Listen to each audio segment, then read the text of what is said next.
देखिए बच्चों, इस वीडियो में हम बात करेंगे हमारा नेक्स्ट चैप्टर 6। ओके। और चैप्टर 1 to 5 तक के वीडियोस जो हैं हम लोगों ने मतलब चैप्टर जो हैं डिस्कस किए थे।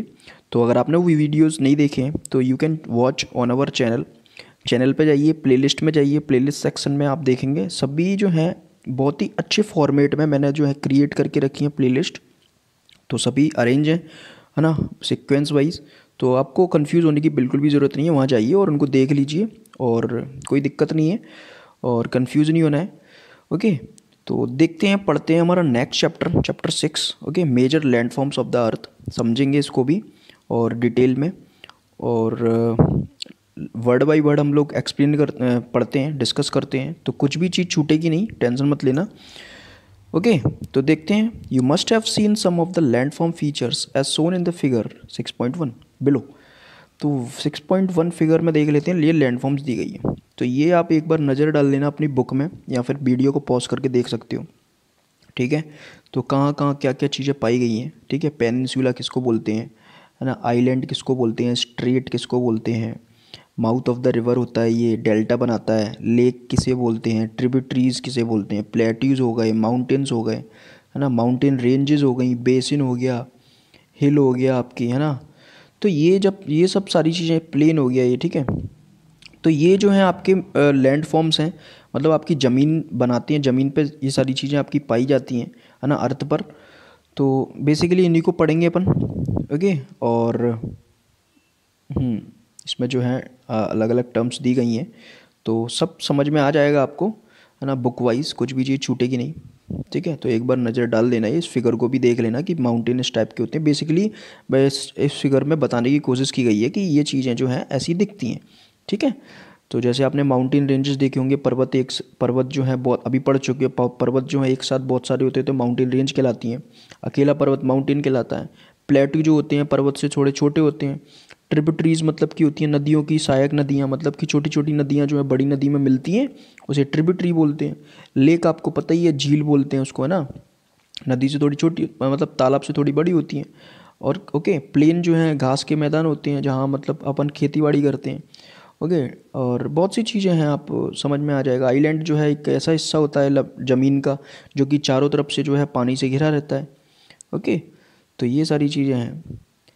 अब पढ़ेंगे, you will notice that the surface of the earth is not the same everywhere. तो सही बात है, फिगर में दिख ही रहा है कि आपकी जो अर्थ की सरफेस है हर जगह एक जैसी नहीं है।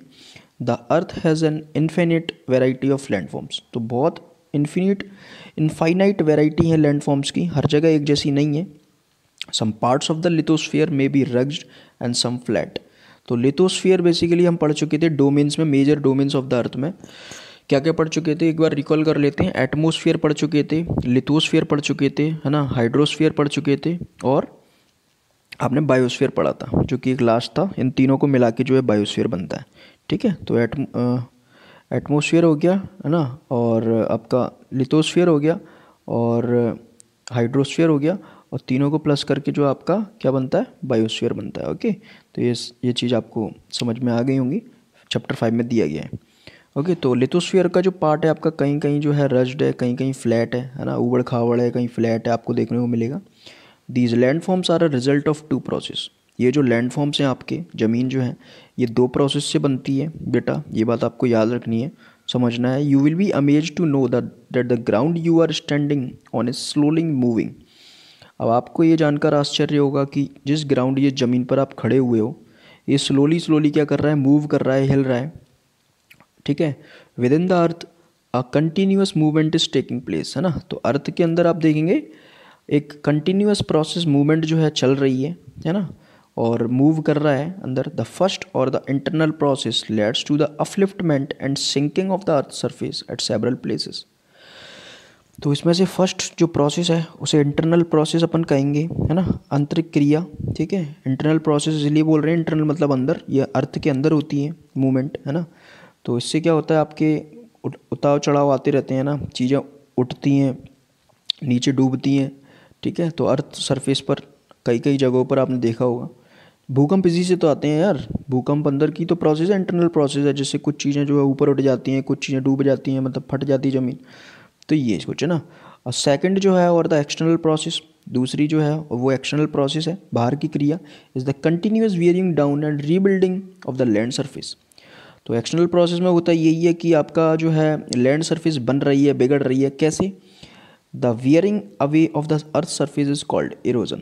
इरोजन के कारण बेसिकली होता यही है कि आपकी अर्थ पर क्या है, नदियाँ हैं, नदियाँ बहती हुई जाती हैं तो मिट्टी को काटते हुए चलती हैं, रेत को, मिट्टी को, पहाड़ को, इन सब चीज़ों को काटते हुए चलती हैं और अपने पास लेकर इन सभी चीज़ों को कहीं ना कहीं ठिकाने लगा देती है, डिपॉजिट कर देती है ना। तो वो कहीं ना कहीं डिपॉजिट हो जाता है, कहीं से कट के आया, उस जगह पर कटौती हो गई, उस जगह की जो है सरफेस अलग हो गई, है ना। और जिस जगह से ये कट के गई दूसरी जगह, वहाँ उसने डिपॉजिट किया यानी कि जमाव किया, उस जगह पर सरफेस आपकी दूसरी हो गई। तो इस तरीके से एक्सटर्नल प्रोसेस जो है चलती रहती है, वियरिंग डाउन, है ना, आपका, है ना, कटना, रीबिल्डिंग, आपका बिल्ड होना, बनना, ये लैंड सरफेस का, है ना। तो बढ़ना, बनना, बिगड़ना जो है एक्सटर्नल प्रोसेस है, चलता रहता है। और ये होता किससे? इरोजन से होता है ना, कटाव से। The surface is being lowered by the process of erosion. तो आपकी जो सरफेस है अर्थ की, मैं बता रहा हूँ कि यही लोअर्ड हो जाती है, घट जाती है ना, इरोजन की प्रोसेस से। Rebuilt by the process of deposition.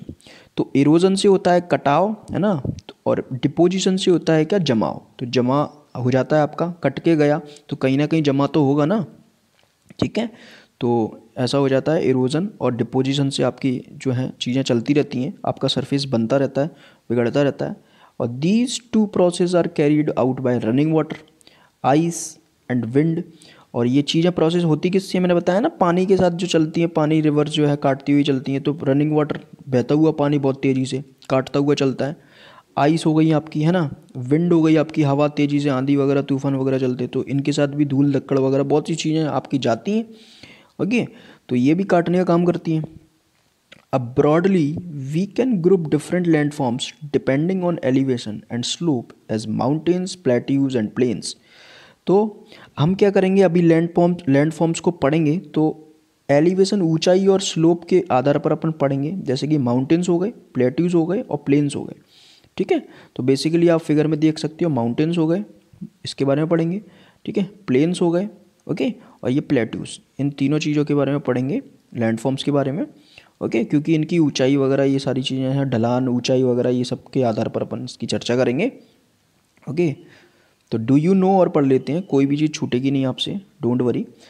A hill is a land surface that rises higher than the surrounding area. Hill मतलब खाड़ी होती है, खाड़ी होती है ना, हिल स्टेशन आप जाते हो ना, आप जैसे अभी जहाँ रह रहे हो वो तो एक ऐसा प्लेन टाइप का है ना, सर फ्लैट लैंड है आपकी, है ना। और हिल जो होती है, थोड़ी जो आपकी सराउंडिंग होती है, आपके आसपास जहाँ पर आप रह रहे हो उससे थोड़ा ऊंचा एरिया होता है, तो आप बोलते हैं ना हिल स्टेशन चलते हैं, हिल स्टेशन, है ना। जैसे ऐसे वैष्णो देवी अगर आप जाएंगे तो, हिमाचल जाएंगे तो हिल स्टेशन है वो, है ना, क्योंकि वहाँ पर ऊंचाई होती है। तो हिल जो है ऐसा लैंड सरफेस होता है जो कि हायर होता है आपके नॉर्मल एरिया से, आपकी सराउंडिंग से। Generally a steep hill with an elevation of more than 600 metres is termed as the mountain. तो ऐसा एरिया, है ना, जो कि आपके नॉर्मल सराउंडिंग एरिया से थोड़ा ऊंचा है, और उसकी ऊंचाई कितनी होनी चाहिए बेटा? 600 मीटर से ज़्यादा होनी चाहिए, है ना। 600 मीटर से अगर वो ज़्यादा हो रही है, ठीक है, तो 600 मीटर से अगर वो ज़्यादा हो रही है तो फिर क्या हो जाएगा आपको, आप उस चीज़ को क्या बोलेंगे, उस एरिया को माउंटेन बोलेंगे। आप कहाँ पर आ गए? माउंटेन पर आ गए। Name some mountains with a height of more than 8000 metres. आप कुछ ऐसे माउंटेन्स के नाम बताइए जिनकी ऊंचाई 8000 मीटर्स है। तो ये बेटा आपका होमवर्क है, ये आपको करना है, ठीक है। गूगल कर लेना, डाल देना कि mountains with a height of more than 8000 metres. तो एक बात तो मैं भी बता दूं कि सबसे बड़ा माउंटेन आपका है माउंट एवरेस्ट, है ना, जिसकी ऊंचाई 8848 है ना। इसको 8850 भी बोला जाता है कभी कभी, ठीक है। तो वैसे तो आपको ये मिलेगा 8848 मीटर, ओके, मीटर लगा लेना यार, ठीक है, ध्यान से, कंफ्यूज नहीं होना है, सब क्लियर हो जाएगा, ओके। तो देखेंगे माउंटेन्स जो है अपना टॉपिक है। तो माउंटेन्स बेटा अभी जो है अपना ये जो इंट्रोडक्टिव वीडियो था, इसमें हमने जाना कि हमें क्या क्या पढ़ना है, माउंटेन्स पढ़ने हैं, ओके। और माउंटेन्स पढ़ेंगे अच्छे से, माउंटेन्स के बाद प्लेट्यूज़ पढ़ेंगे, प्लेट्यूज़ के बाद आपके प्लेन्स दिए गए हैं, और प्लेन्स के साथ में आपके लैंडफॉर्म्स एंड द पीपल के बारे में पढ़ेंगे, और इसी के साथ जो है आपका चैप्टर फिनिश हो जाएगा। तो ये थोड़ा इंट्रोडक्टिव वीडियो था और थोड़ा बहुत कवर भी कर लिया अपन ने, इस पार्ट में। तो ये पार्ट 1 था। पार्ट 2 के साथ अपन पढ़ेंगे, स्टार्ट करेंगे अपना टॉपिक माउंटेन्स, बहुत अच्छे से समझेंगे। हमारे सभी वीडियोस जो हैं पार्ट्स में डिवाइडेड हैं, तो सभी पार्ट्स जो हैं अरेंज हैं, प्लेलिस्ट में जाइए, तो कंफ्यूज होने की कोई ज़रूरत नहीं है, ईज़िली आपको समझ में आ जाएगा। हाँ, और अगर वीडियो बेटा आपको अच्छी लगती है तो इसे ज़्यादा से ज़्यादा लाइक करें, शेयर करें, सब्सक्राइब करें चैनल को, है ना, शेयर करें टू द नीडी स्टूडेंट्स, ज़रूरतमंद बच्चों को इस तक पहुँचाएँ, है ना। और फीडबैक ज़रूर करें कि वीडियो आपको कैसी लगती है, इससे मैं जो है मोटिवेशन मिलता है बेटा, और क्या सुधारना है क्या नहीं सुधारना है ये भी हमें जानने को मिलता है। ओके, तो मिलते हैं in the next video, in the next part. Till then good bye, take care and thank you.